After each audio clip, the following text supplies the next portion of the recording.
செல்ல குழந்தையே, சரியாக செவ்வாய்க்கிழமை இரவு உன் அப்பன் நான் இந்த பதிவினை உன் கண்களில் பட வைப்பேன். அதற்கு காரணம் இருக்கின்றது. என் குழந்தை, செவ்வாய்க்கிழமை என்பது எப்பொழுதும் விசேஷமான நாளாக இருக்கும்.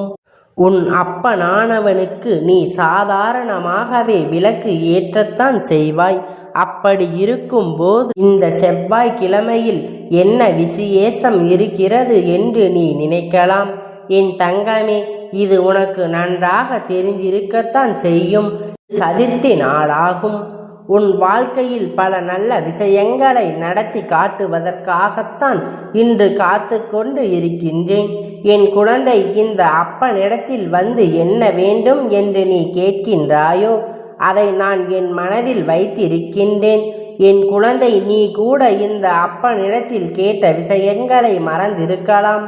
ஆனால் உன் அப்பன் நான் எப்பொழுதும் மறக்க மாட்டேன். என் குழந்தை, என்னிடத்தில் வேண்டும் என்று ஒரு முறை கேட்டுவிட்டால் அதை ஒருபோதும் நான் மறக்க மாட்டேன்.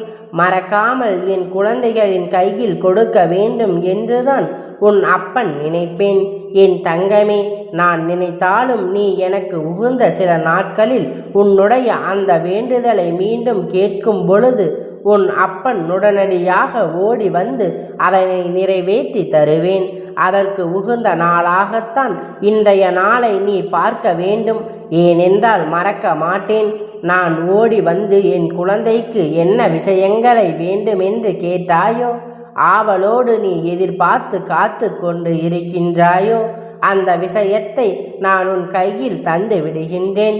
என் தங்கமே, நீ நினைத்த விஷயங்கள் உன் வாழ்க்கையில் உனக்கு நடத்தி காட்ட உன் அப்பன் ஒரு முடிவு செய்திருக்கிறேன். என் பிள்ளை எதையெல்லாம் என்னிடத்தில் கேட்டதோ அதில் ஒவ்வொன்றாக நான் நிறைவேற்றப் போகின்றேன். முதலில் என் குழந்தை கேட்டதில் மிகவும் முக்கியமான வேண்டுதல், உன்னுடைய உன் வாழ்க்கையை உன்னுடைய கையில் ஒப்படைக்க என்னிடம் கேட்டிருந்தாய். இந்த வாழ்க்கையை நீ ஆசைப்படும்படி உனக்கு சரியான வாழ்க்கை துணையை உன்னுடைய வாழ்க்கை துணையோடு நான் சேர்க்கப் போகிறேன். உங்களுக்குள் இருக்கின்ற மனக்கசப்புக்கள் எல்லாம் நீக்கி சந்தோஷமாக இருக்க வேண்டும் என்பதாகத்தான் நீ இப்பொழுது வேண்டி இருக்கின்றாய். என் தங்கமே, நிச்சயமாக இந்த வேண்டுதல் உன் வாழ்க்கையில் நிறைவேறப் போகின்றது. நீ நினைத்தது போலவே வாழ்க்கையை வாழப் போகின்றாய். நீ ஆசைப்பட்டவர் ஓடித்தான் உன் வாழ்க்கையை அமைத்து வரப்போகின்றார். அமைந்த வாழ்க்கையில் இருக்கின்ற பிரச்சனைகள் எல்லாம் தீரப்போகின்றது. நீ ஒவ்வொரு முறையும் கேட்கும் பொழுது அப்பன் இதை கொடுத்து விடுங்கள் என்று கெஞ்சி கேட்கின்றாய். உன் அப்பனிடத்தில் நீ கெஞ்சி கேட்க வேண்டிய அவசியம் இல்லை. நீ என்னிடம் உறுதியாக ஒரு விஷயத்தை கேட்கும் பொழுது நிச்சயமாக உன் அப்பன் உனக்கு அது தேவையானதா என்று உடனடியாக நிறைவேற்றி தருவேன்.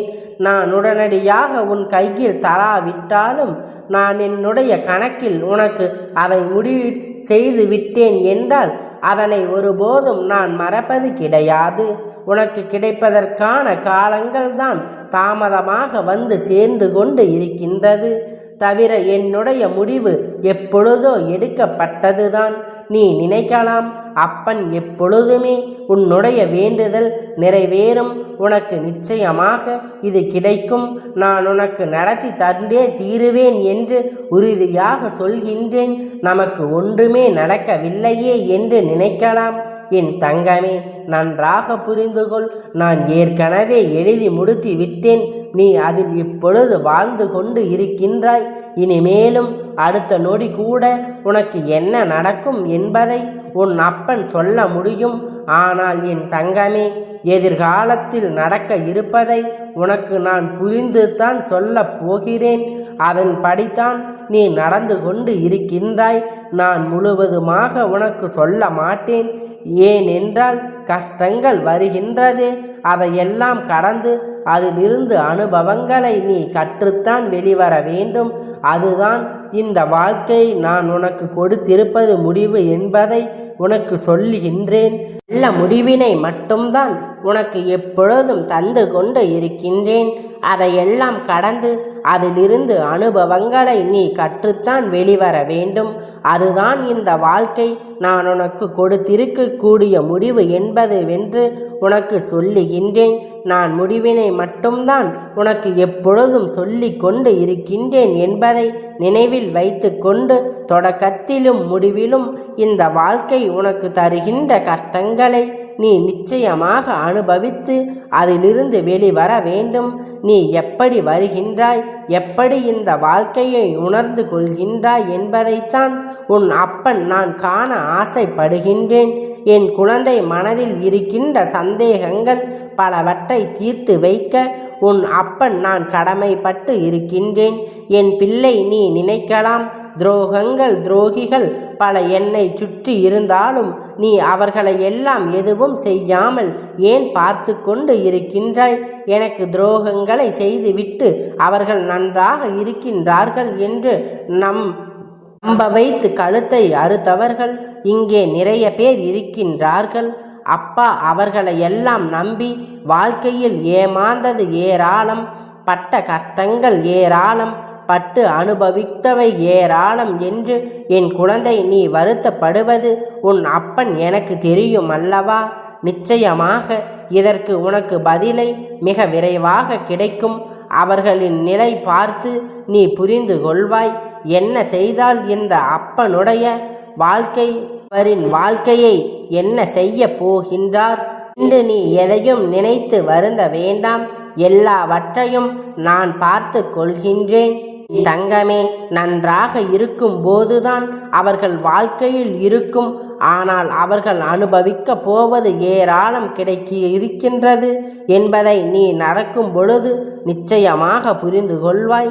என் தங்கமே, ஒருவரை நம்பினால் என் கண்மூடித்தனமாக நம்பிக்கை வைக்கக்கூடாது. மூடித்தனமான நம்பிக்கைதான் இன்று உன்னை இந்த நிலைமைக்கு கொண்டு வந்து விட்டிருக்கின்றது என்பதை நீ நினைவில் வைத்து கொள்ள வேண்டும். அந்த கண்மூடித்தனமான அன்பு நிச்சயமாக ஒரு நாள் உன்னை ஏமாற்றவும் செய்யலாம், உன்னை நல்லபடியாகவும் வாழ வைக்கலாம். எல்லோருக்கும் நல்ல அன்பு கிடைத்து விடுவதில்லை. உனக்கு அப்படி ஒரு அன்பு, நல்ல அன்பு கிடைக்குமானால் அதை நீ பத்திரப்படுத்த வேண்டும். என் தங்கமே, இனிமேல் உன் வாழ்க்கையில் நீ ஒன்றை நினைக்க வேறொன்று நடக்கும் போது தோன்றுகின்ற உணர்வுகளை எல்லாம் மாறப்போகின்றது. நீ என்ன நினைக்கின்றாயோ அதுதான் உன் வாழ்க்கையில் நடக்கப் போகின்றது. நீ என்ன வேண்டும் என்று கேட்கின்றாயோ அதையே நான் உன் கையில் ஒப்படைக்கப் போகின்றேன். என் குழந்தை, சந்தோஷமாக அதனை பெற்று கொள்ள வேண்டும். இனியும் அந்த வாழ்க்கையில் உனக்கு எப்பொழுதும் சந்தோஷமும் நிம்மதியும் மட்டுமே நிறைந்து காணப்பட போகின்றது. உன் அப்பன் உனக்கு தரப்போகின்ற வாழ்க்கை நான் ஆசீர்வதித்து அன்போடு என் குழந்தை நல்லபடியாக வாழும் என்று நம்பிக்கையோடு கொடுக்கப் போவது. அதை இந்த அப்பன் நம்பிக்கையை காப்பாற்றும் வகையில் வாழ்ந்து காட்ட வேண்டும்.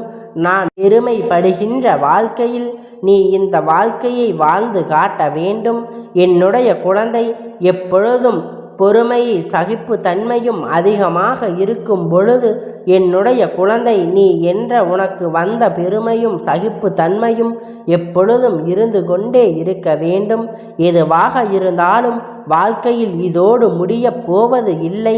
இன்று நீண்ட காலம் நான் சொல்ல வேண்டி இருக்கின்ற இந்த சிறு பிரச்சனையை எவ்வளவு பெரிதாக்கிய பெரிய பிரச்சனை இருந்தாலும் இந்த வாழ்க்கையை முடித்து விடும் என்பதை முதலில் நீ மனதில் நிலைப்படுத்தி கொள்ள வேண்டும்.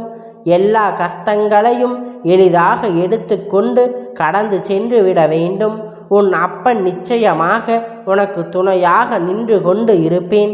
உன்னுடைய துணையும் உனக்கு எப்பொழுதுமே நல்ல துணையாக இருக்கப் போகின்றார் என்று உன் அப்பன் உனக்கு ஆசீர்வாதத்தை வழங்குகின்றேன். என் தங்கமே, நினைக்கின்றது எல்லாம் நடக்கும் வேலை. உன் அப்பன் உன்னோடு இருந்து உன் வாழ்க்கையை, உன்னுடைய எதிர்கால வாழ்க்கையும் தேவையான எல்லாவற்றையும் நான் செய்து தரப்போகின்றேன். குழந்தையின் எண்ணங்கள் எப்படி இருக்கின்றதோ அதை பொறுத்து உன்னுடைய ஆசைகளும் இருக்கும் என்று உன் அப்பன் எனக்கு நன்றாக தெரியும். என் தங்கமே, நீ இந்த அப்பனிடத்தில் கேட்டதெல்லாம் இந்த அப்பன் உனக்கு எந்த ஒரு மாற்றத்தையும் தராமல் நிச்சயம் உன் கையில் நான் கொடுப்பேன். நீ அதனை பத்திரமாக பெற்றுக்கொண்டு பாதுகாப்பாக வைக்க வேண்டிய காலம் முழுவதும் அது உன்னோடு தொடர வைக்க வேண்டும். வாழ்க்கையை உன் கையில் நான் ஒப்படைக்கின்றேன். அதற்கான பொறுப்பினை மட்டும் நான் ஏற்றுக்கொள்கின்றேன். உன்னுடைய தவறுகளை சேர்த்து நான் சரி செய்து தருகின்றேன்.